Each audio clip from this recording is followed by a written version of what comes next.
CM ಸಿದ್ದರಾಮಯ್ಯಗೆ high command ನಾಯಕರು ಬಲ ತುಂಬುತ್ತಾ ಇದ್ದಾರೆ. ಮೂಢ ಆರೋಪದಿಂದ ಸಿಎಂ ಸಿದ್ದರಾಮಯ್ಯನವರಿಗೆ ಸಾಕಷ್ಟು ಟೆನ್ಷನ್ ಶುರುವಾಗ್ಬಿಟ್ಟಿದೆ. ಸಿಎಂ ವಿರುದ್ಧ ವಿಪಕ್ಷಗಳಿಂದ ಪಾದಯಾತ್ರೆ ಆರಂಭವಾಗಿದೆ. ನಿನ್ನೆ ಸಿಎಂ ಜೊತೆ ಸುರ್ಜೇವಾಲಾ, ಕೆಸಿ ವೇಣುಗೋಪಾಲ್ ಸಭೆ ನಡೆಸಿದ್ದಾರೆ. ಸಭೆಯಲ್ಲಿ ಎಐಸಿಸಿ ನಾಯಕರಿಂದ ಸಿಎಂಗೆ ಬೆಂಬಲ ಮತ್ತು ಬಲ ತುಂಬುವ ಕೆಲಸ ಆಗಿದೆ. ವಿಚಲಿತರಾಗಬೇಡಿ, ನಾವು ನಿಮ್ಮ ಪರವಾಗಿದ್ದೀವಿ ಅನ್ನೋ ಅಭಯವನ್ನ ಸಿದ್ದರಾಮಯ್ಯ ಅವರಿಗೆ ಸುರ್ಜೇವಾಲಾ ಹಾಗೂ ವೇಣುಗೋಪಾಲ್ ಅವರು ನೀಡಿದ್ದಾರೆ. ಈ ಮೂಲಕ ಕಾಂಗ್ರೆಸ್ ಹೈಕಮಾಂಡ್ ಸಿದ್ದರಾಮಯ್ಯ ಅವರ ಜೊತೆಗಿದೆ ಅನ್ನುವಂತಹ ಸಂದೇಶವನ್ನ ರವಾನೆ ಮಾಡಿದ್ದಾರೆ. ಈ ಬಗ್ಗೆ ಮತ್ತಷ್ಟು ಲೈವ್ ಡೀಟೇಲ್ಸ್ ನ್ಯೂಸ್ ರೂಮ್ನಿಂದ ನಮ್ಮ ಪೊಲಿಟಿಕಲ್ ಕರೆಸ್ಪಾಂಡೆಂಟ್ ಶಿವಪ್ರಸಾದ್ ನೀಡ್ತಾ ಹೋಗ್ತಾರೆ. ಶಿವಪ್ರಸಾದ್, ಈ ಹೈಕಮಾಂಡ್ ನಾಯಕರ ಬೆಂಬಲ ಇದೆಯಲ್ಲ, ಇದು ಸಿದ್ದರಾಮಯ್ಯ ಅವರ ಬಲ ಹೆಚ್ಚಿಸುತ್ತೆ. ಈ ಮೂಲಕ ಯಾವ ಸಂದೇಶ ರವಾನೆಯಾಗುತ್ತೆ ಅಂತ ಪಾರ್ಟಿ ಒಳಗಡೆ? ರಾಜ್ಯಪಾಲರು ಅನುಮತಿಯನ್ನ ನೀಡಿದಂಥ ಸಂದರ್ಭದಲ್ಲಿ ಸಹಜವಾಗಿ ರಾಜ್ಯ ಕಾಂಗ್ರೆಸ್ನಲ್ಲಿ ಮತ್ತು ಕಾಂಗ್ರೆಸ್ ಕಾರ್ಯಕರ್ತರಲ್ಲಿ ಆತಂಕದ ಛಾಯೆ ಮೂಡ್ತಕ್ಕಂಥ ವಾತಾವರಣ ಇದೆ. ಈಗಲೇ ರಾಜ್ಯ ಕಾಂಗ್ರೆಸ್ನಲ್ಲಿ ಸಾಕಷ್ಟು ಗೊಂದಲಗಳು ಏರ್ಪಡ್ತಾ ಇರೋದ್ರಿಂದ ಆದರೆ ಸಿಎಂ ಸಿದ್ದರಾಮಯ್ಯ ವಿಚಾರದಲ್ಲಿ ಮೂಢ ಹಗರಣ ಇರ್ಬೋದು, ವಾಲ್ಮೀಕಿ ಹಗರಣ ಕುರಿತಂತೆ ಕಾರ್ಯಕರ್ತರಿಗೆ ಬೇರೆಯದೇ ಸಂದೇಶ ಹೋಗಿದೆ. ಸದ್ಯ ಈಗ ದೆಹಲಿ ನಾಯಕರು, ಹೈಕಮಾಂಡ್ ನಾಯಕರೇನು ಸಿದ್ದರಾಮಯ್ಯ ಮತ್ತು ಡಿ ಕೆ ಶಿವಕುಮಾರ್ ಅವರನ್ನು ದೆಹಲಿಗೆ ಕರೆಸ್ಕೊಂಡ ಸಂದರ್ಭದಲ್ಲೂ ಕೂಡ ಅಭಯ ನೀಡಿದರು.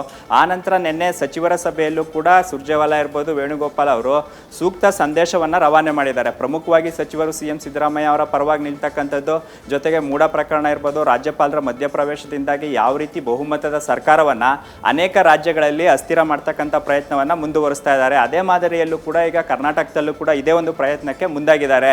ಮೂಢ ಮತ್ತು ವಾಲ್ಮೀಕಿ ಹಗರಣದ ಪ್ರಕರಣಗಳಲ್ಲಿ ಸಿದ್ದರಾಮಯ್ಯ ಅವರ ಹಸ್ತಕ್ಷೇಪ ಇಲ್ಲ. ಪಾರದರ್ಶಕವಾಗಿ ಕೆಲಸ ಮಾಡ್ತಾ ಇರ್ತಕ್ಕಂಥ ಸಿದ್ದರಾಮಯ್ಯ ಅವರ ರಾಜಕೀಯ ಹಿನ್ನೆಲೆ ಏನಿದೆ, ಇತಿಹಾಸ ಕೂಡ ಹೈಕಮಾಂಡ್ಗೆ ಮನವರಿಕೆಯಾಗಿದೆ. ಹಾಗಾಗಿ ನಾವೆಲ್ಲರೂ ಕೂಡ ತಮ್ಮ ಪರವಾಗಿ ನಿಲ್ತೀವಿ. ತಾವು ಅಭಿವೃದ್ಧಿ ಕೆಲಸಗಳಿಗೆ ಗಮನ ನೀಡೋದ್ರ ಜೊತೆಗೆ ರಾಜ್ಯದಲ್ಲಿ ಯಾವ ರೀತಿ 5 ಗ್ಯಾರಂಟಿಗಳ ವಿಚಾರ ಕುರಿತಂತೆ ಚರ್ಚೆ ಆಗ್ತಾ ಇದೆ, ಜನರ ಆಶೀರ್ವಾದ ಇರ್ಬೋದು, ಜೊತೆಗೆ ರಾಜ್ಯದಲ್ಲಿ ಸಚಿವರು ಶಾಸಕರ ಬೆಂಬಲದ ಜೊತೆಗೆ ನಾವು ಕೂಡ ನಿಮ್ಮ ಪರವಾಗಿ ನಿಲ್ತೇವೆ ಎಂಬತಕ್ಕಂಥ ಸಂದೇಶವನ್ನು ರವಾನೆ ಮಾಡಿದ್ದಾರೆ. ಹಾಗಾಗಿ ಸಿದ್ದರಾಮಯ್ಯ ಅವರು ಇಂದು ಕೂಡ ಮಳೆ ಹಾನಿಗೊಳಗಾದಂಥ ಪ್ರದೇಶಗಳಿಗೆ ಭೇಟಿ ನೀಡ್ತಾ ಇದ್ದಾರೆ, ನೆರೆ ಪ್ರವಾಸವನ್ನು ಕೈಗೊಂಡಿದ್ದಾರೆ.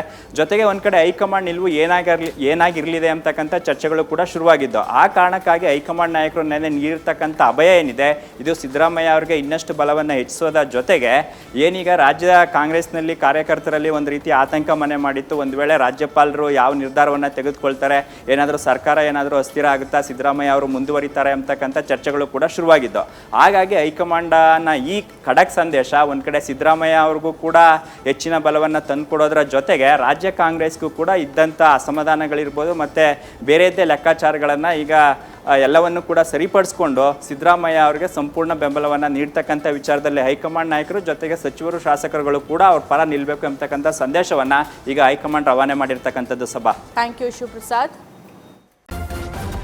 ನ್ಯೂಸ್ ಫಸ್ಟ್, ನಿರ್ಭೀತಿಯಿಂದ ನಿಮ್ಮ ಪರವಾಗಿ.